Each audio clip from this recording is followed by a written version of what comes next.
दो या दो से अधिक कंप्यूटरों का एक साथ जोड़ना कंप्यूटर नेटवर्क कहलाता है। इन्हें वायर या वायरलेस दोनों माध्यम से जुड़ और इनके द्वारा आप अपने डाटा को शेयर भी कर सकते हैं। प्रत्येक नेटवर्क का एक निश्चित उद्देश्य होता है। नेटवर्क से हमारा तात्पर्य आसपास या दूर बिखरे हुए कंप्यूटर्स को इस प्रकार जोड़ने से है। कंप्यूटर के साधनों में भागीदारी करने के उद्देश्य से बहुत से कंप्यूटरों को आपस में जोड़ा जाता है, जिसे कंप्यूटर नेटवर्किंग कहते हैं। दूसरे शब्दों में, सूचनाओं या अन्य संसाधनों के परस्पर आदान प्रदान एवं साझेदारी के लिए दो या दो से अधिक कंप्यूटरों का परस्पर जुड़ाव नेटवर्क कहलाता है। कंप्यूटर नेटवर्क के अंतर्गत संसाधनों एवं संयंत्रों की परस्पर साझेदारी होती है, जिससे डाटा तथा सूचनाएं एक कंप्यूटर से दूसरे कंप्यूटर में समान रूप से पहुंचती है। नेटवर्क एक कंपनी, एक अथवा अधिक भवनों, एक कमरे तथा शहर के मध्य स्थापित किए जा सकते हैं। नेटवर्क के इतिहास। नेटवर्क की शुरुआत कई साल पहले 1960 से 1970 के लगभग में हो गई थी। उस नेटवर्क का नाम है ARPANET, जिसके पूरा नाम advance research projects agency network के नाम से जानते हैं। शुरुआत में नेटवर्क का मकसद था टर्मिनल्स और रिमोट जॉब एंट्री स्टेशन को मेनफ्रेम के साथ जोड़ने का, लेकिन ARPANET में उस वक्त रिसोर्स शेयरिंग का कॉन्सेप्ट डालने का साधन नहीं था। ARPANET उस समय काफी भरोसेमंद हुआ करता था क्योंकि यह पैकेट स्विचिंग तकनीक का इस्तेमाल किया करता था। सर्किट स्विचिंग के स्थान पर ARPANET को अमेरिका के डिफेंस विभाग में शामिल किया गया, जिससे वो एन्क्रिप्टेड मैसेज भेज सके।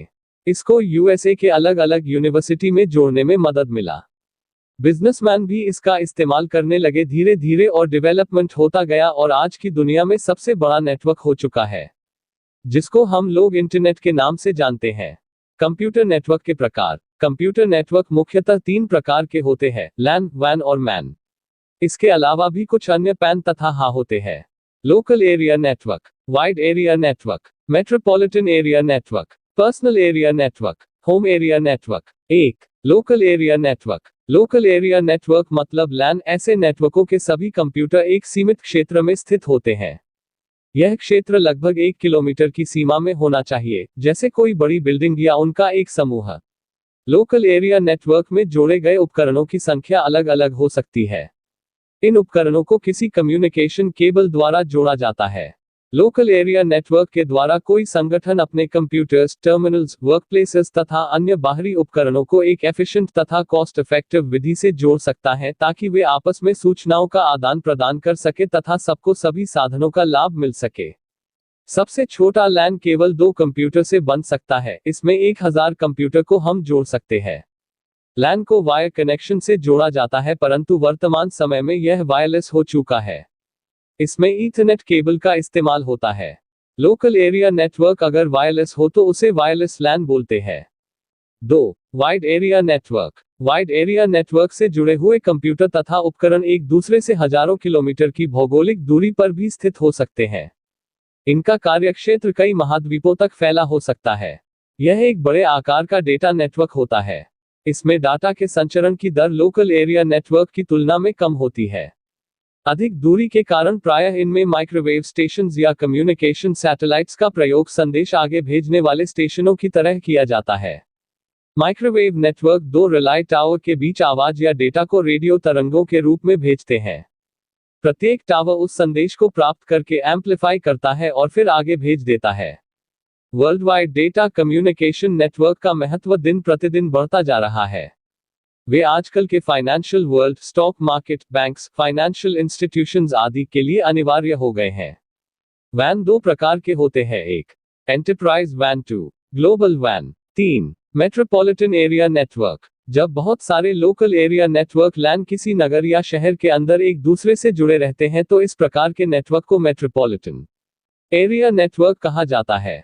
इसे संक्षेप में MAN भी कहते हैं, जिसकी गति 10 to 100 Mbps होती है। ये काफी महंगे नेटवर्क होते हैं जो फाइबर ऑप्टिक केबल से जुड़े होते हैं।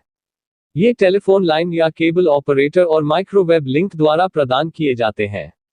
4. Personal area network. छोटी दूरी के लिए उपयोग होने वाला नेटवर्क है, जिसकी क्षमता कम दूरी पर उपस्थित 1 या 2 व्यक्तियों तक होती है।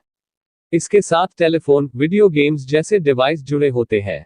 उदाहरण के लिए ब्लूटूथ, वायरलेस, USB आदि PAN के उदाहरण है। 5. Home area network. एक ही घर में कुछ लोग अगर एक ही नेटवर्क को इस्तेमाल करते हैं तो उसे हम होम एरिया नेटवर्क कहते हैं। इसको हम लोग हाँ भी बोल सकते हैं। इसमें आमतौर पर वायर से इंटरनेट कनेक्शन होता है जो कि मॉडेम से जुड़ा होता है।